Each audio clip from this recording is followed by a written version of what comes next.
Hi, this is Joseph with Engadget, and I have with me here the Sony Xperia TL. It is hitting AT&T as an exclusive on November 2nd, which is this Friday, for $99 on contract, just like the Xperia Ion before it.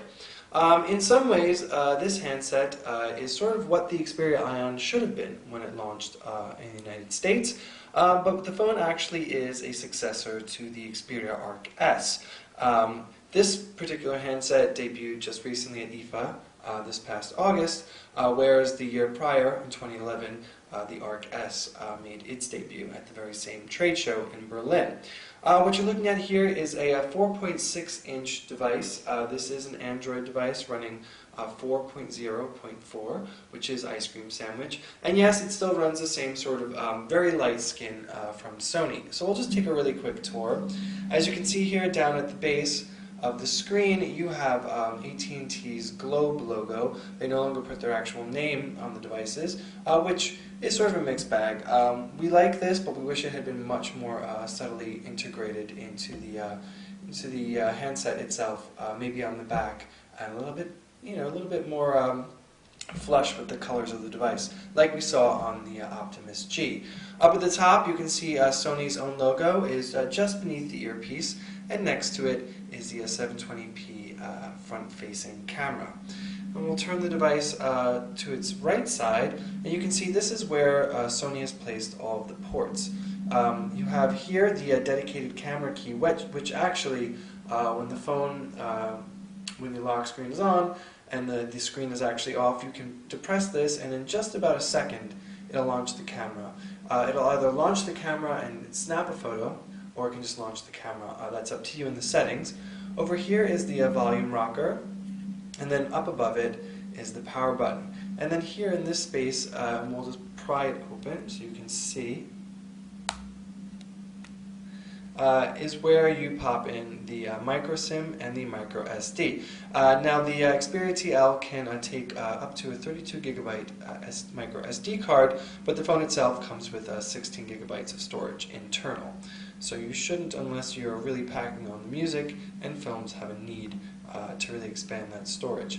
So that's where all the most of the ports are. We'll just look at the back here, and you can see there's the large Xperia branding like we've seen on the Ion and other Xperia phones. And then up above it, you have this spot here, which when you take it out of the box, you'll see, and in the photo gallery, there's a sticker on it to indicate that this is where you should tap any sort of NFC paired device or accessory. We should tell you that in the box, the Xperia TL includes one Sony Smart Tag, which is a programmable NFC accessory.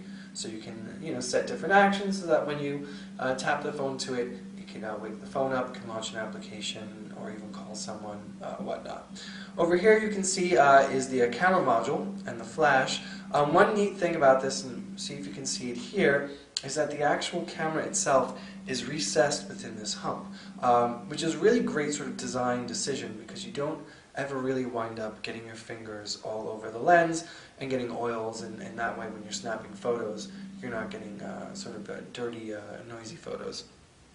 And this is, we should point out, 13.1 megapixel camera, which is the same Exmor-R sensor that was in the Ion, except that was 12 megapixel. This gets the bump up to 13.1. Alright, and we'll go over here to the left side. You can see there's nothing except for the MHL port, so you can connect this to your HD TV, and much like on the Ion, you'll get that media carousel that you can swap through and transition your content to the large screen. And this is also where you'll charge your handset, the micro USB port right here. Now, one interesting thing we found about the design is that when you're holding this in your right hand, as the majority of people will be doing, your pointer finger rests on this, and it's kind of sharp over here, so it does dig into your finger, and it's not exactly the most comfortable. And the same has to be said for the decision to keep most of the hardware keys down at more towards the base, the lower half of the right side. So what happens over here is these buttons will dig into your palm. It's not completely uncomfortable, but when you're going to access the power button, it's much more intuitive to do it over here than it is to scoot down and find the button over here. It's a minor little niggle that sort of cropped up in our time with the phone, but one we thought was worth pointing out. So let's go ahead and power on the device here so you can see. Now, like we said before, this is a 1280 by 720p display. This is 4.6 inches.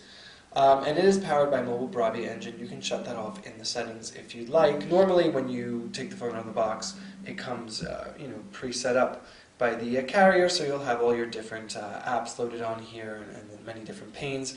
We're not a fan of clutter, so we went ahead and removed that and customized it ourselves. But as you can see when we swipe to the right, up at the top here, you have two little icons that show up. We'll tap this one over here on the upper right, and this is where you get your ability to add things to the home screen. So if you want to add any sort of widgets, you do it through this menu. We'll just go back, and we'll swipe to the right again, and you can see up here we'll tap on the upper left, and that's how you can change the wallpaper and the theme.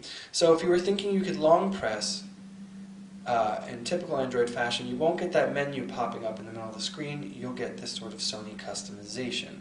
Now you can't change the number of home screens you have. You'll just get the 5 that you see here, and you can add what you want. Now another really great thing is that Sony went with the stock Android capacitive soft keys here. So they're not putting their own skin on it. And then down here, if you tap on the Task Manager, you'll get your Task Manager, but you'll also get Sony's mini apps. You can only launch one at a time. We'll go ahead and show you. We'll tap on Calculator, and it pops up over here. And then if you tap on this icon, you can float it around. And so say if we wanted to go into, let's see, we have PlayStation Mobile open, which we should point out, this is a PlayStation certified device, so you will be able to have access to that store and the games. And so you see here we have the app sort of floating on top of this application, PlayStation Mobile. But what if we don't want to keep it there? We want to keep it open but not see it. We just take it, drag it down here to the bottom of the screen, and you'll see a little icon over there. Just tap it again, pops it open, tap on the X, and you can close out the mini app. Now, one thing we'll point out again, and we'll go into that, is if we press the plus arrow over here, you can see it tells you to add small apps, how many you have installed, or to go to the Play Store. Now, there's nothing currently in the Play Store, but Sony reps have assured us that they will be added in the coming weeks. There should be more apps specifically made for these mini toolbar. So aside from that, you have the calculator. You have this option here to set a timer. You can set a little notepad, and finally a little voice recorder. So go ahead and X that out. Now we'll go ahead and jump into the app drawer, and you can see here we haven't gone ahead and disabled anything. You can't really uninstall. We'll show you what you can uninstall. If you tap on that little icon there, it gives you the option, whatever has the red X there is what you can actually remove from your phone, and in this instance it's mostly what we put on here ourselves. Aside from Office Suite, which does come pre-installed and can be actually uninstalled, and Astro, there's nothing else that comes preloaded. You can only disable them, so removing them from the app drawer but not the phone itself. So you can see here you have a whole bunch of AT&T branded apps: Code Scanner, Family Map, Navigator, Ready to Go, Smart Wi-Fi. The other thing is that since this is an Xperia phone, something Sony started at IFA, and we saw it on the Xperia Tablet S, is that it now comes with 3 standard Sony media applications. So you have Album here. We'll go through. Also comes with Walkman, and there should be one more for movies.